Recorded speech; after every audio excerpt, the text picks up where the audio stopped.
Илдар Исмаилович, менә язга кертеп бит инде. Аяк асты әле суыта, әле җебетә дигәндәй. Бу чорларда бездә бит инде юл хәрәкәте кагыйдәләрен бозучылар күбәя дигәндәй, сакламаучылар бар. Аннан соң менә шу табигатында тегеләй болай торуы начар тәэсир итә. Юлларда ничек? Иминлекләрме, вакыйгалар булгалый торамы? Шул хакта сөйләп китегез әле. Чыннан да менә сез дөресен әйтәсез, шушы яз вакытларга җитүгә безнең көндез дип әйтгәндә карлар эри, сулар барлыкка килә. Шул сулар төнгә ката һәм булар бозылыклар ясый. Шушының аркасында теге кешеләр уже язгы җәйгечә дип әйтеп юлга карый башлыйлар һәм шуның аркасында кына ялашалар. Теге менә особенно кичләрен, анда иртәнге нык бозлы була, шуңа кеше уйлап бетерми. Шуның аркасындадыр да дибез юл хәрәкәтләре күбәя, әйтеп китәсе килә инде менә шушы март аенда гына безнең 9 март көнне Ютазы юлында юл хәрәкәте булды, бик аяныч хәл белән тәмамланды, 2 кешенең үлеме белән тәмамланды. Монда Лада Калина машинасы Ютазы юлының 3 километрында Ознакайга таба хәрәкәт иткәндә каршы юл ягына чыга һәм каршы килә торган КамАЗ машинасы белән бәрелешә.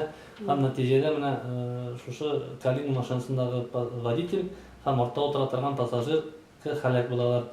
Аннан соң әйтәсе килә, шушы ДТП анализ ясаганда әйбәтләп тикшерә башлагач карасак, арттагы пассажир безнең ремень белән эләктерелмәгән булган. Әгәр дә ремень белән эләктерелгән булса, ул бозылып исән калган булыр арттагы пассажир.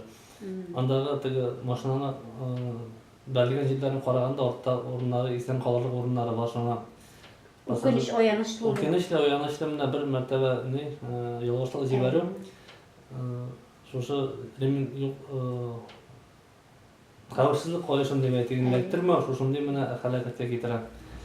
Аннан соң 12 март көнне Кәкрелла юлында кичке сәгать 6-да Kia Rio автомашинасының водителе исерек хәлдә руль артына утырып, шул әҗәле юлына таба юлга чыга һәм әлдә дип әйтгәндә башта уң як ограждение килеп бәрелә, аннан соң сул як ограждение килеп бәрелә.